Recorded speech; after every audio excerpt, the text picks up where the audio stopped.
In the last episode, I took a closer look at a bird that I had only talked about briefly before, magpies. This episode, I want to do the same thing, but with a couple of different birds. Now, way back in episode 16, I talked about some of the signs that spring was right around the corner, and one of those signs was the migration of the sandhill cranes, specifically the lesser sandhill crane.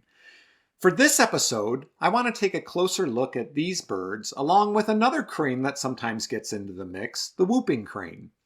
I'm your host, Tim the Nature Nerd O'Hara, and this is the Dispatches from the Forest podcast.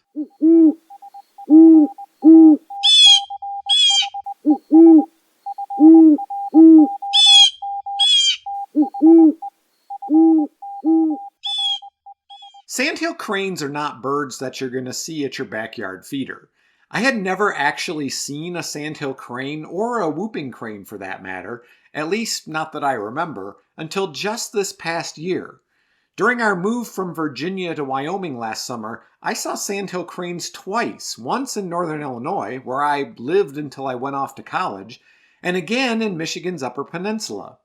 And then this past fall here in Wyoming, I was surprised and pretty darn excited to witness a southbound flock of migrating whooping cranes. Now, cranes in general are one of the oldest and most successful life forms on the planet. They've been around for about 34 million years. There's 15 species of crane worldwide, but only two, the whooping crane and the sandhill crane, breed in North America. Interestingly, sandhill cranes have one of the longest fossil records of any extant bird. Sandhill cranes have been around largely unchanged for about the last 10 million years. The great naturalist Aldo Leopold had this to say about cranes, quote, "Our ability to perceive quality in nature begins, as in art, with the pretty. It expands through successive stages of the beautiful to values as yet uncaptured by language. The quality of cranes, I think, lies in this higher gamut, as yet beyond the reach of words." Unquote.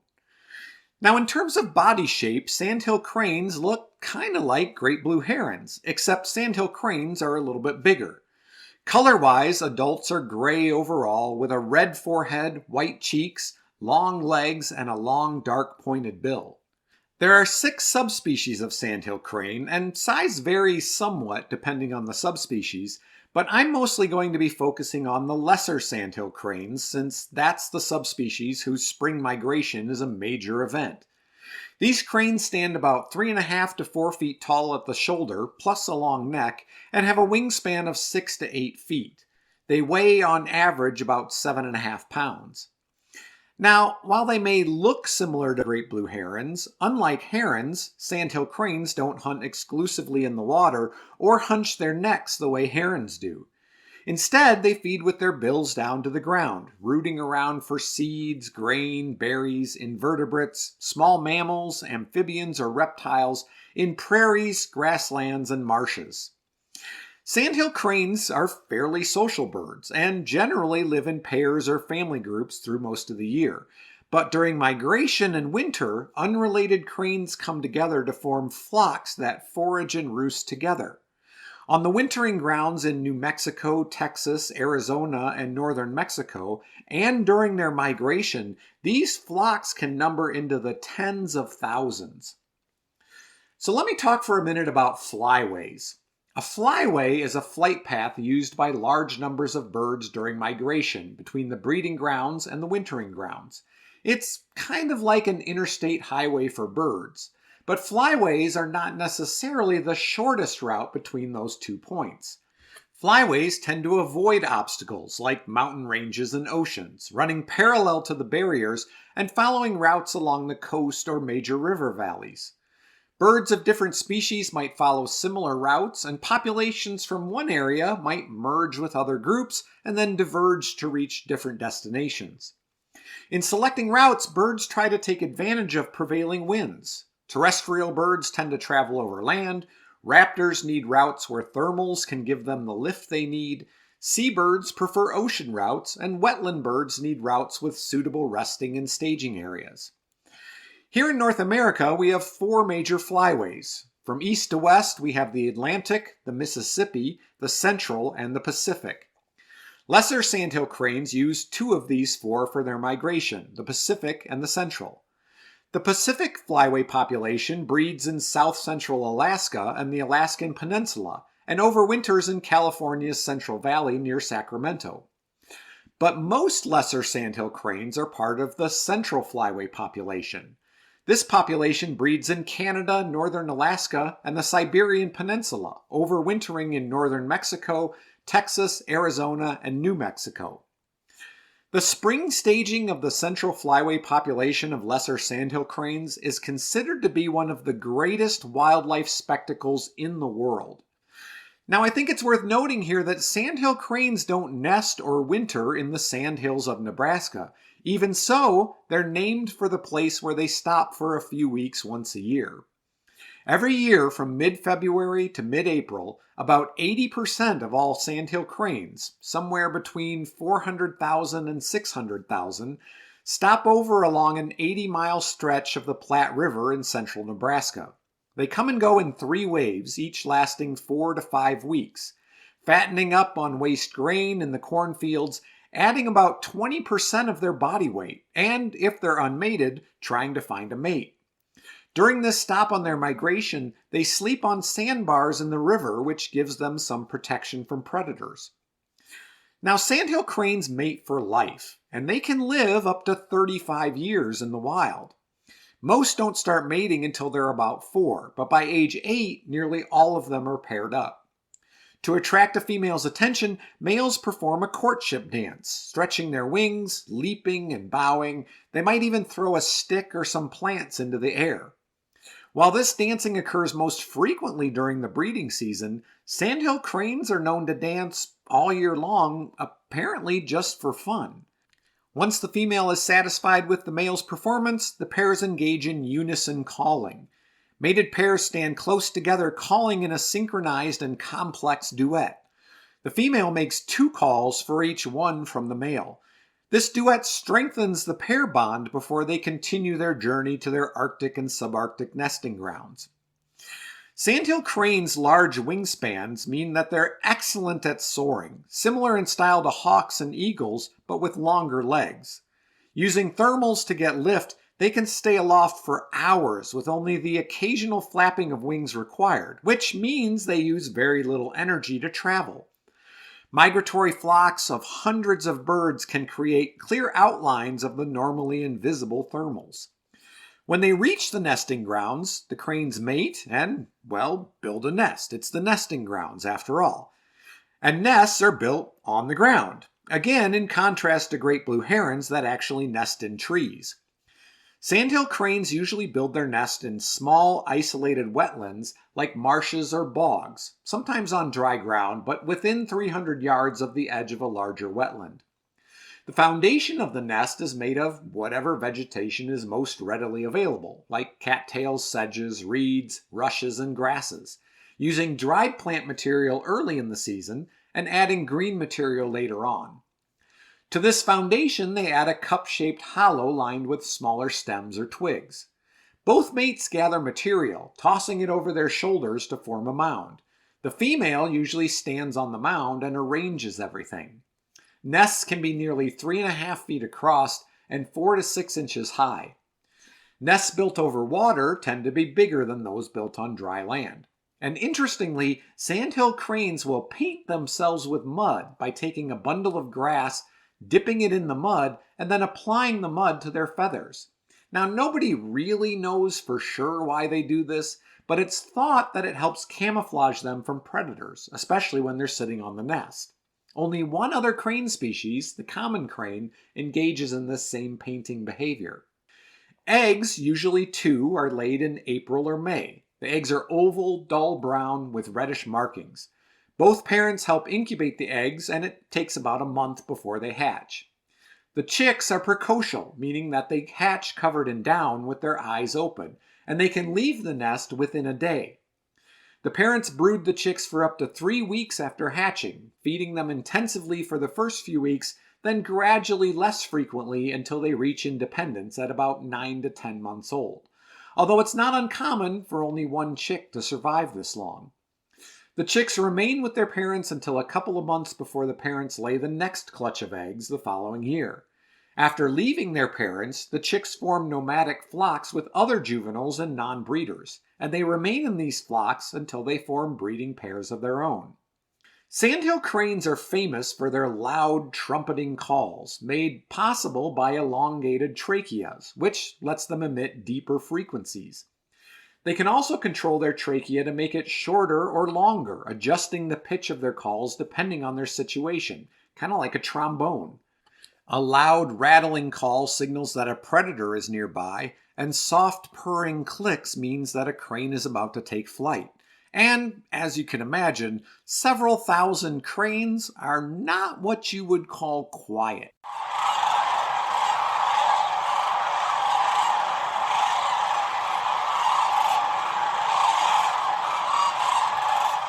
On a side note, sandhill cranes are also known to snore. But once again, we hear the age-old story that in the early 20th century, we nearly lost sandhill cranes primarily due to hunting and habitat loss. In 1930, sandhill cranes had been pretty much extirpated east of the Mississippi River. By 1940, there were fewer than 1,000 of the greater sandhill cranes left in the wild. Non-migratory populations are mostly at risk due to habitat loss. For example, the Mississippi sandhill crane subspecies is endangered, largely from conversion of their wet pine savanna habitat into pine plantations.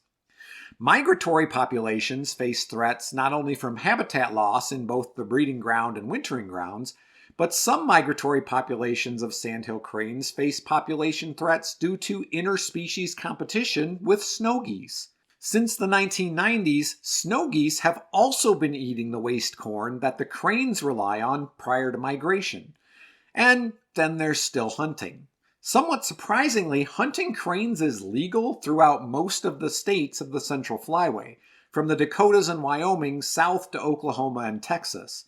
Nebraska is the only state along the Central Flyway where hunting cranes is illegal, probably because they gather there in such large numbers. One of the challenges that sandhill crane populations face is recovering slowly, because each breeding pair usually only has one chick a year that survives, and they don't breed until they're about 4 years old. Fortunately, despite losses from hunting, interspecies competition, and habitat loss, sandhill crane populations have been slowly increasing, a little over 4% a year since 1966, and they've expanded their range. Since the early 2000s, sandhill cranes have increased both their winter and breeding ranges northward. In the 21st century, parts of the Midwestern United States have seen an extensive rebound of this species, which explains why I saw them for the first time this last summer in Illinois and Michigan. What all this means, though, is that the fate of sandhill cranes is tied to the fate of their habitat. It's going to be particularly important to conserve wetlands in the range of non-migratory sandhill crane populations, and in both the staging and wintering areas where large migratory flocks gather. Okay, now let's talk about North America's other and much rarer crane species, the whooping crane. Adult whooping cranes are white with a red crown and a long, dark pointed bill. Immature whooping cranes are cinnamon brown. When flying, their long necks are kept straight, and their long dark legs trail behind. Adult whooping cranes have black wingtips that are visible during flight. Whooping cranes are the tallest bird in North America, excluding Sesame Street's Big Bird, of course. They can stand just over 5 feet tall and have a 7.5-foot wingspan. Males average around 16 pounds and females around 14. Like sandhill cranes, whooping cranes forage while walking either in shallow water or fields and probing with their bills. They're omnivores, but whooping cranes tend to eat more animal matter than most other cranes. In their Texas wintering grounds, they feed on a variety of crustaceans, mollusks, fish, including eels, small reptiles, and aquatic plants. Breeding birds in the summer eat frogs, small rodents, small birds, fish, aquatic insects, crayfish, clams, snails, aquatic tubers, and berries. Studies have also shown that blue crabs are a significant food source for wintering whooping cranes, constituting up to 90% of their diet in some areas. Now, whooping cranes are named for their whooping call.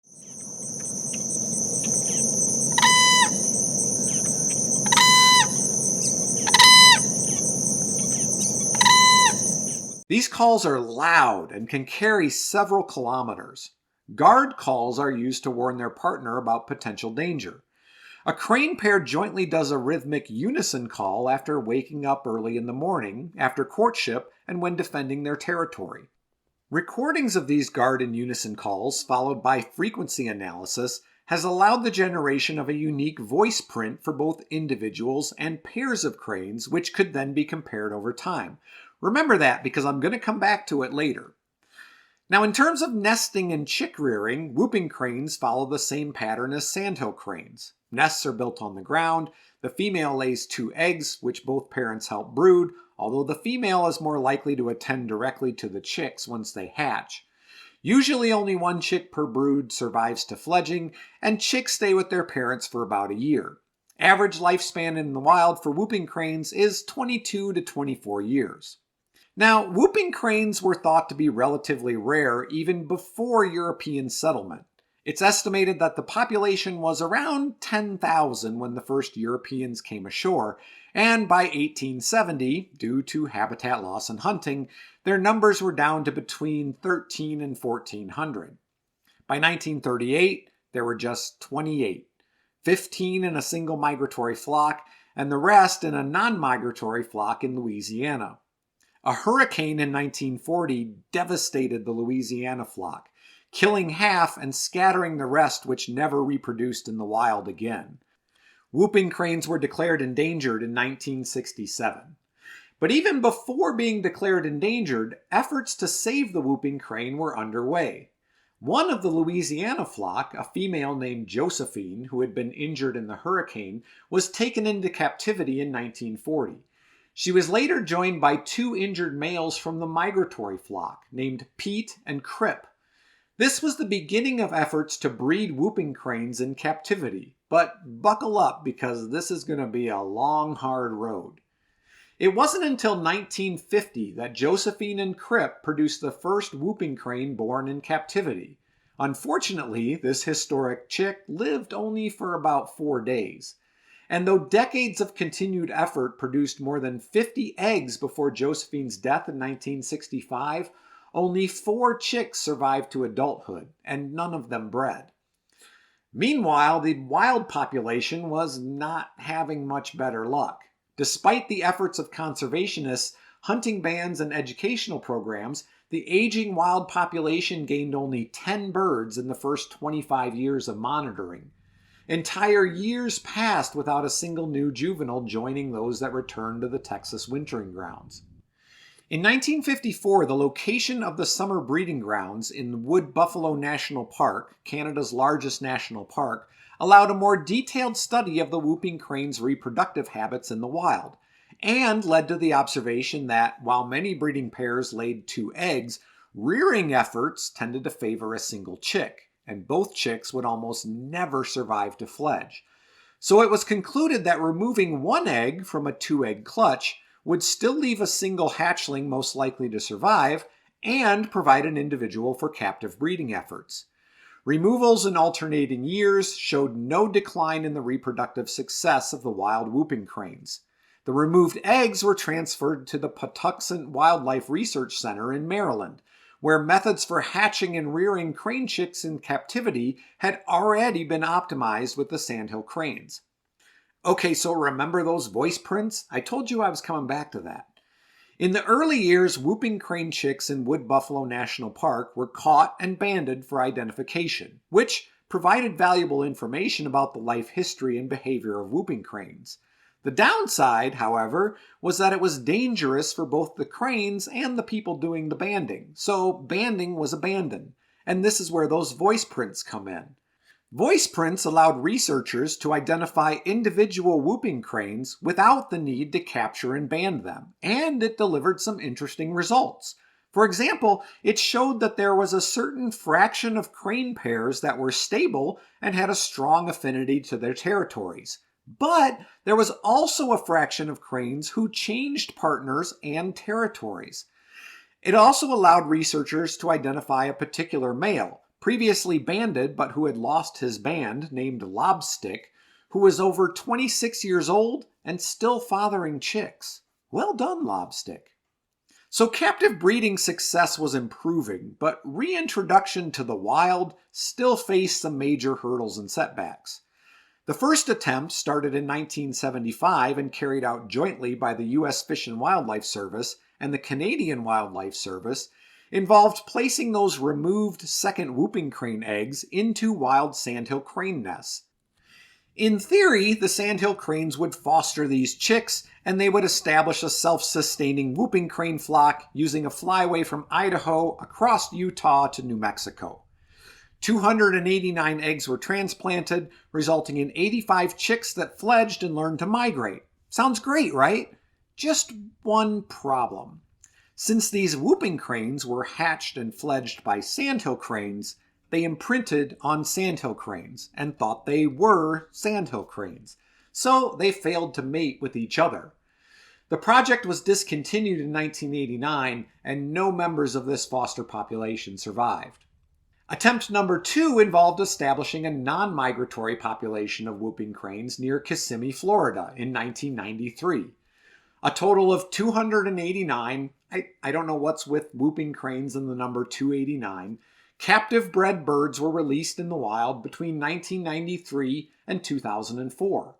Unfortunately, for reasons that are unclear, this population suffered high mortality rates and low reproductive success. It took 10 years for this population to produce the first wild hatched chick. Because of these issues, no further birds were released into the population after 2004. In October of 2006, the flock numbered 50 adults and 4 chicks, but they had dwindled to just 14 by March of 2018. As of 2020, there were only 9 birds remaining in this flock. Okay, so maybe third time's the charm? For sure, the third time was the most elaborate. This attempt involved reintroducing whooping cranes to a new flyway established east of the Mississippi River, with its southern end just west of the Atlantic Flyway. Captive-bred whooping crane chicks were reared in isolation and trained to follow an ultralight aircraft, a way to teach them the migration route that had been previously used with Canada geese. After hatching, the cranes were taught to follow the ultralight, then fledged over their future breeding territory in Wisconsin. When it was time to migrate, they were led by the aircraft on their first migration from Wisconsin to the wintering grounds in Florida. Once they learned the way, they returned north on their own the following spring. This reintroduction began in the fall of 2001 and added birds to the population in subsequent years. 2 whooping crane chicks were hatched in the wild from one nest in 2006 to parents that had been part of the first ultralight-led release in 2002, and one of those survived to successfully migrate with her parents to Florida. With the growth of this reintroduced population, captive-reared juvenile cranes were released directly into the flock to learn the migration route from their peers. Now, this effort was at least a little successful, despite 18 yearlings being killed in 2007 by tornadoes in Florida and several others being lost to predators. In May 2011, this population, known as the Eastern Migratory Population, consisted of 105 individuals, including 17 pairs, several of which were nesting and had produced eggs. But again, that success was short-lived, as the reproductive success of this population was unsustainably low. This program was discontinued in 2016, and by 2020 the flock was down to 86 birds. Now, while all that was going on, another effort to reintroduce a non-migratory population in the whooping crane's historical habitat in Louisiana was also underway. In March 2011, 10 cranes were released, but all but 3 had been lost by the time a second group of 16 were released that December. Subsequent releases ranged in size from 10 to 27 birds. In April 2016, a pair of reintroduced cranes hatched 2 chicks, one of which survived to fledge, representing the first wild hatched whooping crane in Louisiana since 1939. Starting in 2017, a novel strategy was introduced. Eggs in the process of hatching, taken from captive birds, were swapped into Louisiana nests in place of infertile eggs, allowing the chicks to be raised by substitute whooping crane parents in the wild. In 2018, a combination of naturally laid and substituted eggs added 5 wild-raised juveniles to the population, which all survived to fledge. By August of 2018, 125 birds had been released, and at least 65 of those had survived.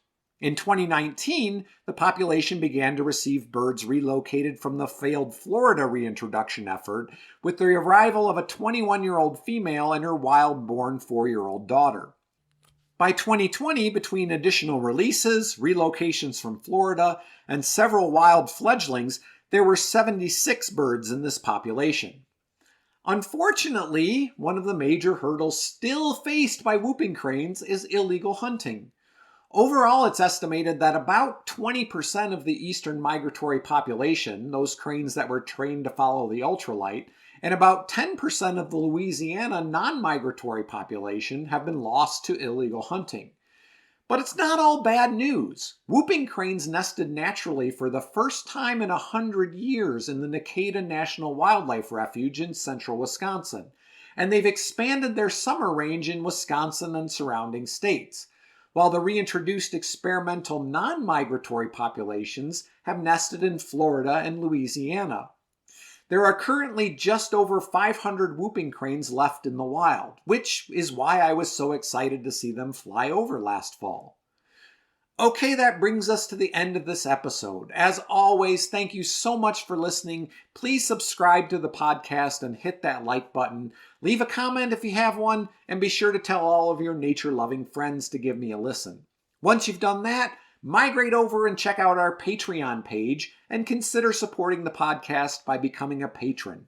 Subscriptions start at just $5 a month, and after 3 months, you get some cool merchandise. More subscriber perks are coming soon, like access to webinars. You can find all that information at patreon.com/dispatches from the forest. If you'd prefer to just make a one-time donation, I accept those too. You can do that through PayPal. dispatchesfromtheforest@gmail.com is both my PayPal address, and if you'd like to send me a message, you can do it through that too. You can also check out our merch store at cafepress.com/dispatchesfromtheforest. Some pretty cool stuff over there. Go take a look. For additional content, check out Dispatches from the Forest on Instagram, Facebook, TikTok, and YouTube. I'm your host, Tim the Nature Nerd O'Hara, reminding you to go outside and get dirty.